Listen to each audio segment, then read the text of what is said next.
This is Thomas Paine. Thomas and his team were assigned the mission of rescuing more than 70 Iraqi hostages held captive in an Iraqi jail on October 2, 2015. My name is Sean, and today I will talk about the brave American soldier whose actions earned him the Medal of Honor, America's highest military award. Without further ado, let's delve right into the video. Born on April 2, 1984, Thomas Patrick Paine, better known as Thomas Paine, was raised in a modest area in Lugoff, Southern Carolina. On July 25, 2002, Paine enlisted as an infantryman in the U.S. Army after graduating from high school.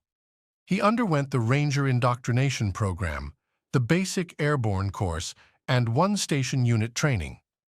Additionally, he met the requirements to become a tandem master, which allowed him to carry someone else who had never gone skydiving before.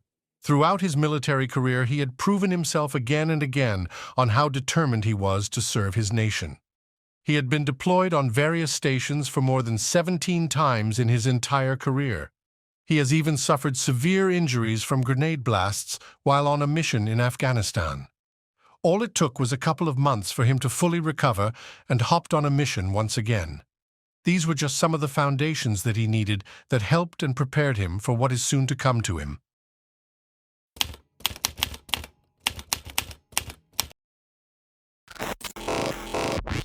Major Thomas Patrick Paine with the Congressional Medal of Honor.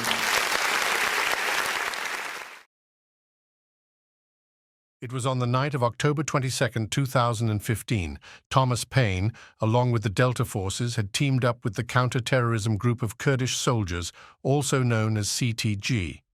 Prior to the mission, Delta Forces took weeks on planning out the entire mission, studying their entryways, rescuing the hostages down to their exit holes. Laying out the blueprint of the mission was no joke.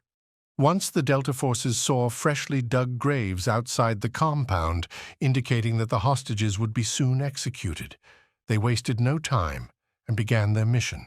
Using a CH-47 Chinook helicopter, Delta Forces, including Thomas Paine and the Kurdish soldiers, landed at Al-Havija, a nearby place where the compound was located. The Kurdish soldiers were the first ones who entered the compound. However, they soon realized that explosives and some hand grenades were not enough to bust open the gates of the prison and only caused loud sounds. It was not long when the enemies heard these noises and opened fire at them. On the other hand, Thomas Paine, along with the Delta Forces, entered the complex by climbing over the wall of the compound. But while doing so, to their surprise, the enemies caught up to them and also opened fire, seriously wounding Master Sergeant Joshua Wheeler. Paine, without any hesitation, made sure to carry him up until they were in a safe space. Medics came along and assisted Sergeant Wheeler, but unfortunately, Master Sergeant Joshua Wheeler didn't make it. They had no other option but to continue their operation without him.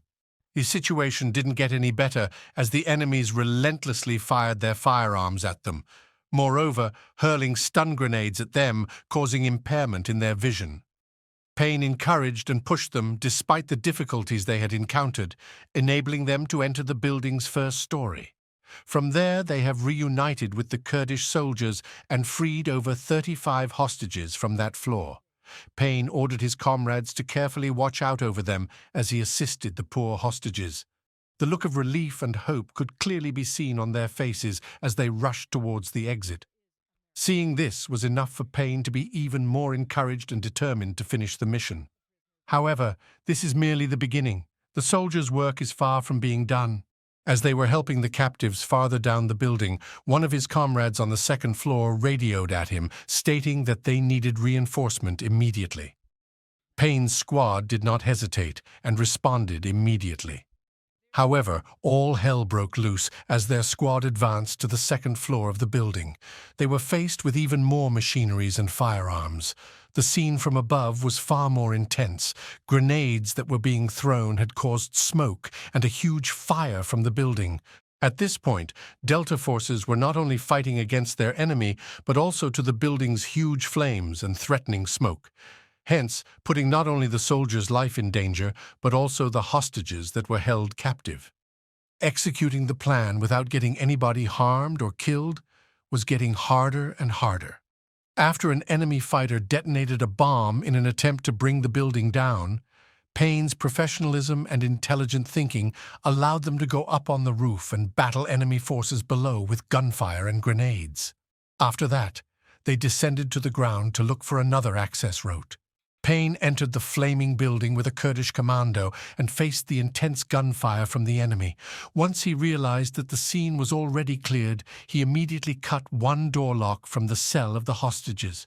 But the heavy dark smoke inside the building was too much for him, so he retreated back to seek fresh air. A few of the Kurdish soldiers then tried unlocking the cell but were unsuccessful, so Payne had to go do it himself. Once again, he went into the burning abyss and finally freeing 30 more hostages.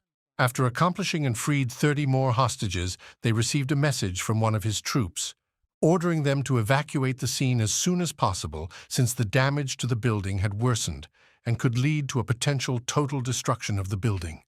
Payne had to make the difficult choice to go and rescue the other hostages on his own, as he knew there were a couple more of them. Amid the hot burning fire and the toxic smoke that surrounds him, he took the leap of faith and went deeper in the building. Few of his comrades tried stopping him, but he insisted on doing it anyway. At that very moment, he single-handedly successfully freed the remaining victims from inside the building. Although he'd already managed to free the remaining victims, before exiting out, he first made sure that no one else was left behind and circled the building 2 more times. Once he made sure that the building was already empty, he reunited with his squad and made their way out the building carefully. Though it seemed that their life was getting easier, it turns out that leading the hostages out the vicinity was as hard as rescuing them inside the building. With them being out in the open, there were still a few enemies around the complex. Delta forces, along with Payne and the Kurdish soldiers, formed a human-like shield surrounding the hostages. But with the hostages' lack of knowledge in this kind of operations, they constantly stopped walking every time the soldiers opened fire, delaying their arrival at the waiting CH-47 helicopter. The soldiers then figured to risk their safe space and formed a much more comfortable way for the hostages to move quickly as possible. Luckily, on their way out of the scene, no one was severely hurt or injured. At last, they finally made it inside the CH-47 helicopter. Emotions of the hostages showered down. Children, men and women teared up as they flew away from the scene. Delta forces, along with the Kurdish soldier, are without a doubt heroes that we should always remember.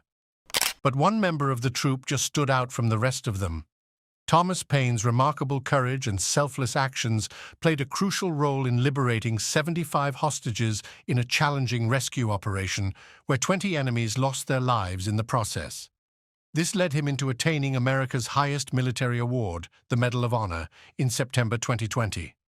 Former President Donald Trump himself conducted a ceremony inside the White House to commemorate the courage and braveness of the soldiers. Payne was the first living holder of the Medal of Honor for the Delta Force, the first for Operation Inherent Resolve, and the third recipient overall, following Master Sergeant Gary Gordon and Sergeant First Class Randy Shuggart, who both lost their lives in the Battle of Mogadishu in 1993. Additionally, Joshua Wheeler, who was eliminated during the war zone, was posthumously awarded the Silver Star, the Purple Heart, and the Medal of Patriotism Award. Another fallen warrior who had chosen to die as a hero. This story should enlighten us that there are soldiers with families and loved ones of their own who are willing to jeopardize their whole entirety just for us to see another day.